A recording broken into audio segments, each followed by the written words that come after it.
El día 5 de mayo del año 2002, varios luchadores y trabajadores de la WWE volvieron de Gran Bretaña a Estados Unidos tras finalizar una gira europea que concluyó con la celebración del pague por ver británico Insurrection, y aquel viaje terminaría convirtiéndose en una de las historias más infames y oscuras que han ocurrido en toda la historia de la lucha libre profesional. En el episodio de hoy de Escándalos de la Lucha Libre, repasaremos todo lo ocurrido aquel fatídico día y los lamentables sucesos en los que se vieron involucradas varias superestrellas de la compañía, en algunos casos llevando a sus propios despidos. De modo que aquí les traigo el vuelo del infierno de WWE en 2002. Comencemos.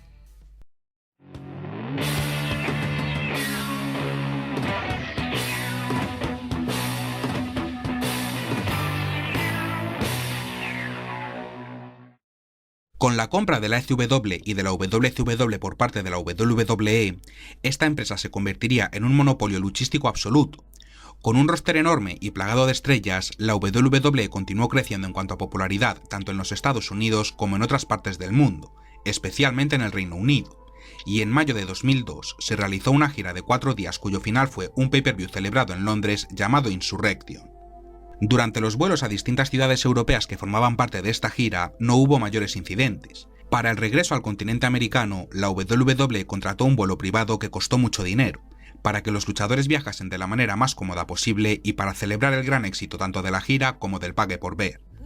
Sin embargo, lo que en un principio iba a ser un vuelo en primera clase tremendamente lujoso y triunfal, se convirtió en una pesadilla a más de 9.000 metros de altura.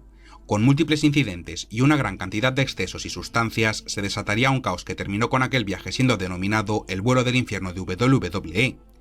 El duelo entre luchadores bajo el efecto de drogas y alcohol y una tripulación decidida a prevenir el desastre absoluto, se convirtió en una de las anécdotas más infames y famosas en la historia de la lucha libre profesional. La alegría y el entusiasmo por regresar a Estados Unidos desaparecieron rápidamente cuando se le comunicó a todos los pasajeros que había un problema en el avión, relacionado con el clima de Connecticut, el destino al que se dirigían. Y aunque se podría pensar que el retraso fue de pocos minutos, la realidad es que sería de un total de 7 horas hasta que llegó el despegue. Para combatir el aburrimiento por la espera, los luchadores comenzaron a beber alcohol en cantidades gigantescas, hasta tal punto que ni siquiera querían la ayuda de las azafatas, sino que ellos mismos se servían sus bebidas, y tras pasar varias horas en la pista para despegar disfrutando de un ilimitado cargamento de alcohol, el avión por fin comenzó a volar. El caos había comenzado. Con un grupo de luchadores completamente ebrios y eufóricos, era solo cuestión de tiempo que todo se saliera de control. El primer gran incidente tuvo como protagonista a Michael Hayes, el miembro del icónico trío Fabulous Freebirds. Durante el vuelo alguien colocó ácidos y sedantes en la bebida de Hayes, lo que provocó que comenzase a tener un comportamiento errático. Primero trataría de orinar sobre Linda McMahon, la esposa de Vince McMahon, y posteriormente golpeó a Bradshaw mientras este dormía, abriéndole una brecha en la frente, a lo que el luchador conocido en el futuro como JBL respondió con una potente bofetada que dejó inconsciente a Michael Hayes.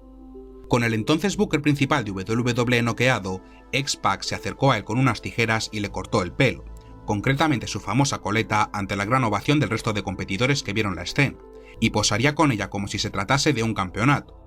El exmiembro de DX y la NWO afirmó que tomó esta decisión ya que estaba frustrado por la manera en la que Hayes le utilizaba en la programación de WWE. Esto se podría interpretar como una simple broma pesada, pero la situación comenzó a escalar con el paso de las horas, a lo que hay que añadir la presencia en ese mismo avión de Mr. Perfect Kurt Hennig, uno de los bromistas más habituales en la lucha libre y uno de los más legendarios en este tipo de cuestiones, el cual desde que hizo su regreso a la WWE tenía como uno de los mayores objetivos de sus travesuras a un joven Brock Lesnar que acababa de llegar al roster principal de la empresa.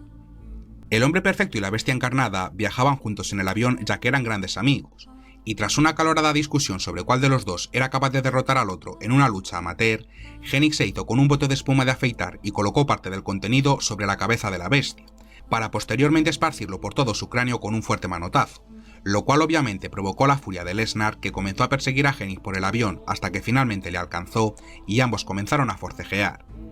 La pelea, pese a ser en un tono amistoso en un principio, fue bastante intensa, ya que se trataba de dos luchadores con un gran tamaño y un físico prodigioso.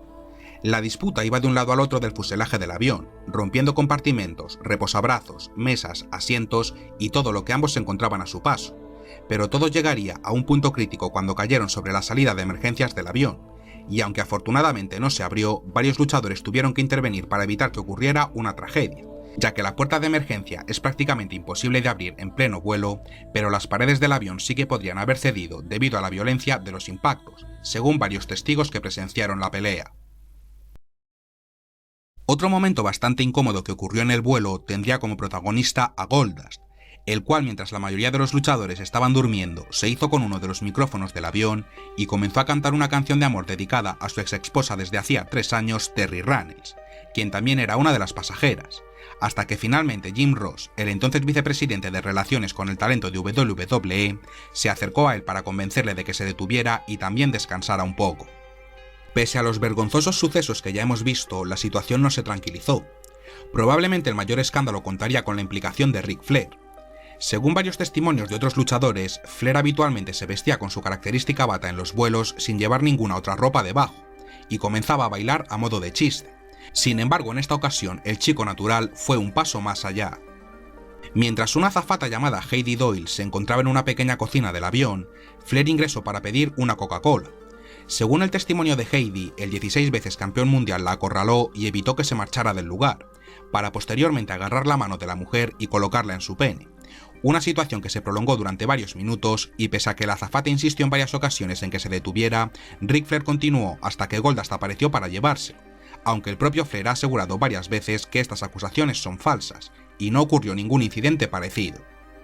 Por último, otro de los protagonistas del vuelo del infierno fue Scott Hall. Los problemas con el alcohol del luchador que interpretó a Razor Ramón han sido bastante documentados y reconocidos por el mismo Scott Hall, pero en aquella época sus adicciones a las sustancias prohibidas estaban en su punto más álgido. Cuando el avión estaba a punto de aterrizar en Estados Unidos, Scott Hall se despertó, y la azafata que previamente había sido acosada por Ric Flair le ofreció el desayuno, pero Hall la trajo hacia él y le rompió su uniforme durante el forcejeo, asegurando que iba a comenzar a lamerla. Un momento que la misma Heidi Doyle definió como una situación en la que se vio extremadamente incómoda y vulnerable, hasta que Scott Hall se durmió de nuevo y la azafata procedió a regresar a la cocina, de donde no saldría durante el resto del viaje, mientras que el luchador afirmó no acordarse de nada de lo ocurrido y tenía la firme sospecha de que algunos compañeros de vestuario le habían drogado a modo de broma. Tras 14 horas encerrados en el avión, los pasajeros y la tripulación por fin llegarían a suelo estadounidense. El avión estaba totalmente destrozado y repleto de basura por todos lados. Había manchas de vómitos y de sangre por todas partes, y las azafatas encontraron jeringuillas en los asientos y en otros lugares. Por otro lado, Scott Hall se había desmayado, lo cual preocupó a varios luchadores y trabajadores que pensaron que estaba muerto, por lo que Justin Credible le levantó, le colocó unas gafas de sol y le sentó en una silla de ruedas para pasarle por la aduana, mencionando a los oficiales que tenía alguna discapacidad. Poco tiempo después del aterrizaje, Vince McMahon y Jim Ross se reunieron de forma urgente para hablar sobre las repercusiones que debían tener las actitudes más atroces del vuelo. La WWE anunció el despido de Scott Hall unos días después, por lo que el luchador tuvo que regresar a rehabilitación para superar su adicción al alcohol y las drogas antes de hacer su debut en TNA, aunque se concretó que durante este vuelo no estuvo involucrado en ningún incidente grave. Goldust fue despedido públicamente a finales del año 2003, cuando la empresa anunció que su contrato no sería renovado al expirar en enero de 2004. Brock Lesnar no recibió ninguna represalia por su participación en la pelea junto a Mr. Perfect, ya que toda la culpa recayó en Curt Hennig, el cual fue liberado de su contrato debido a que puso en peligro la vida de sus compañeros, falleciendo un año después en un hotel en Florida debido a una sobredosis de cocaína. Y por último, Ric Flair únicamente recibió una reprimenda por parte de los directivos. Por otro lado, Ric Flair recibió una demanda de 2 azafatas por acoso sexual, Heidi Doyle y Taralín Capelán, acusando al chico natural por enseñarle sus partes íntimas y obligarlas a tocar sus genitales, aunque Flair negó las acusaciones en todo momento y finalmente la WWE llegó a un acuerdo con las 2 mujeres en 2004 de manera extraoficial. Por último, Jim Ross publicó un comunicado en www.com en el que declaró lo siguiente: el vuelo duró aproximadamente 7 horas, y en ocasiones se vio empañado por un puñado de personas que consumieron demasiado alcohol y en consecuencia se comportaron como niños cuyos padres estaban ausentes y dejaron el mueble bar abierto. La conducta de esta minoría ebria fue inaceptable y no será tolerada. Se han implementado procedimientos para garantizar que este tipo de conductas no vuelva a repetirse. En resumen, yo soy el responsable de la lista de talentos y la responsabilidad recae en mí. Haremos todo lo humanamente posible para resolver el problema. Para finalizar con el vídeo, escucharemos testimonios y declaraciones de varias personas que formaron parte del vuelo del infierno de la WWE en el año 2002, Y si quieren investigar más sobre este tema, les invito a ver el 8º episodio de la 3ª temporada de la serie documental Dark Side of the Ring, en el cual se cubre este incidente. There was fucking, I don't know, 5, 6 bottles of Jack Daniels there. And we were in that room for about 20 minutes, and I looked over and those bottles were gone. I bought a bottle of fucking wine. I had my own fucking wine. I took my fucking Xanax, drank my bottle of wine, and went to fucking sleep. I was right by the emergency door where Brock and Kurt went into. So you were in the... You were in more. I was in first. Area. Yeah, you were right past where Coach would have been. Okay. And I remember me and Taker were like the first to break up Brock and Kurt. Yep. I remember like everyone starting to finally fall asleep. You know, everyone's kind of like, at least toward the front. All of a sudden I hear a David Allan Coe song sung as only my ex-husband could sing it, because we were exes at the time and he's remarried at the time. Forever, my darling, my love be true. And I was like, oh my God. And I remember Paulie being across, like he was not right across from me, but he was like across from me enough that I could see him. He's like, don't sell it, shut up, sit back, go to sleep. And I was like, I never said another word, nothing. He sang the full damn song on that flight, and yeah, it was bad. X-Pac and Justin Credible, and they'll be the first to tell you, they were on drugs and drinking. I was a sober person on this flight. And also back then too, you didn't really want to go to bed sometimes if you were on the back of the plane. You know, because this is when or if you ribs, had no tenure in the company, ribs were still going on. So I would be like propped up, kind of looking like I was, you know, awake, even though if I'm nodding out. The funniest thing, Ric Flair butt naked when he opens that robe up, when he changes into that robe in the bathroom and comes out and just goes, woo, and just flashes everybody, man. It's a huge pop for the boys. Did you, were you on the plane ride from hell? No, yeah, I just did an interview on Dark Side of the Ring a couple months ago with that. Should be airing out. So, yeah, I was on that with the fight with Perfect and Brock Lesnar and stuff. And this one's pissing all over the place. And X-Pac's cutting Michael's his hair and cutting his hair off. And Michael passed out. And that's, like I said, that's the last thing you want to do on these flights is pass out on the bus or these flights because shit happens. Jim Ross tells this story of a drunken 7-hour flight across, traveling where you end up in a wrestling match with somebody on the plane. What details can you give us that you remember from that night? Nothing any different. I mean, it was full of booze and Vicodin and being stuck on an airplane for 7 hours on an overseas trip. What else are you going to do besides maybe pass out and fall asleep or get into trouble? And we did both.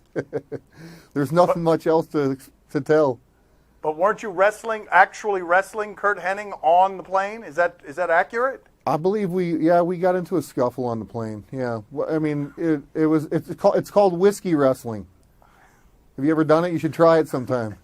Didn't he call you a BS real wrestler? Isn't that where that all started? Because he tested the Lesnar ego? Honestly, I was drunk and high. I couldn't even tell you what happened. All I know is when we got off the plane, we got reprimanded, and that's it. I want you to zoom in on my face one time. Get a close-up of this, because this is a line that's been heard around the world. I'm the guy who took down Brock Lesnar at 35,000 feet. You were on the plane ride from hell. Yeah. How do you remember it? How do you remember it? Or did you go to sleep and pass out? No, I didn't pass out. I saw nearly the whole thing. It was. I thought they made it out to be a little worse. It wasn't. I didn't see any of the stuff. The allegations with Ric Flair and the flight attendant. I didn't see any of that. So I have no firsthand knowledge of any of it. But the other stuff I saw, and it was, Brock and Kurt were wrestling in the aisle of the plane. They weren't fighting. It was what happened was Kurt put some shaving cream on Brock's head. You know how guys used to do. So when you wake up, first thing you do is kind of brush your hair, and Kurt had shaving cream in his hair. So Brock didn't sell it. So Brock goes to the restroom, gets the shaving cream out of his head, and comes back and sits down. Well, him and Kurt start, Kurt kept poking the bear. Finally, Brock gets up and stretches him. And so finally Kurt goes, all right. I'm the second toughest guy in the WWE. And so Brock starts to let go of him, and Kurt had boots on, and Brock was barefoot, and Kurt stopped Brock's foot with his heel. And when he did, Brock goes into Suplex City in the plane. Woo! Throws him over. But they were never. I never thought at one time that they were going to go through the fire door, the emergency door, anything like that. I don't remember. I was there. I was standing right by watching it. I don't remember anybody thinking that they were going through the door. Now, somebody may have thought that. I don't know what what's in people's minds, but don't you wish we had cameras on the phones then? JBL Bradshaw, he had gotten cut above his eye during the pay-per-view, and Michael P.S. Hayes, who was the agent at the time, was pissed drunk, and JBL was sleeping, so he thought it was funny to go over and do one of those and split him wide open. He had a nice suit on, so his whole, he's just pouring blood. So there was another fight. So then after that calmed down, X-Pac waited till Michael Hayes fell asleep, cut off his entire ponytail. And then I'm sitting next to Scott Hall. He's completely passed out, and we land at JFK, and he won't even come coherent. I had to drag that big guy in a wheelchair, and I'm literally pushing him through customs. How does that look, right? And then all of a sudden, I see JR with the black hat looking at me, passed out Scott Hall just looking at me like, and I'm like, I didn't do a damn. So that is the longest story short of the craziest ride. Oh, and Nature Boy, naked with his robe, flashing every flight attendant he could. Was there any regular people on the flight? No, just all wrestlers and a ton of booze and a ton of crazy. Ric Flair was naked in a cape only, and then he decided to come back to the galley to get a Coke. And then he wouldn't leave the galley. He had me back against the back door, and I couldn't move. I couldn't get away from him. I couldn't move. He was spinning around his penis, and he wanted me to touch it, and he took my hand and put it on him. I remember walking off the airplane on the tarmac, and we went to a hotel that was quite nearby and talking about how horrible, and the girls from the front saying they didn't know that it was that, that it was that bad. And then I just went to my hotel room and I took a shower and I cried. I called SportsJet. They said that was unfortunate that had occurred on the airplane. They preferred that we kept it to ourselves, the story, because we work with professional athletes and things happen on airplanes. And they let us know it was expected that we would respect the privacy of our clients. So then you have to figure out how you tell your husband, how was your trip? Well, it wasn't excellent. What do you tell your husband? It can even create situations where they say, well, why did that happen to you? Or, I don't feel that his intent was to rape me. But what he did was wrong. It was wrong, and he goes to sleep that night and thinks he made it back from his wrestling trip in Europe, and maybe he has a headache because he had too many cocktails on the airplane. And yet, that night I didn't go to sleep. Y bueno, amigos, hasta aquí el vídeo de hoy. Espero que les haya gustado. Así fue el infame vuelo del infierno de WWE en el año 2002, uno de los mayores escándalos ocurridos en la empresa y en general en la historia del negocio de la lucha libre profesional.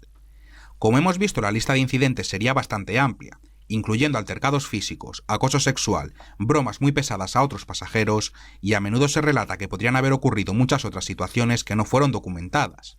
Lo que está claro es que varias personas tuvieron una actitud completamente lamentable durante aquel vuelo.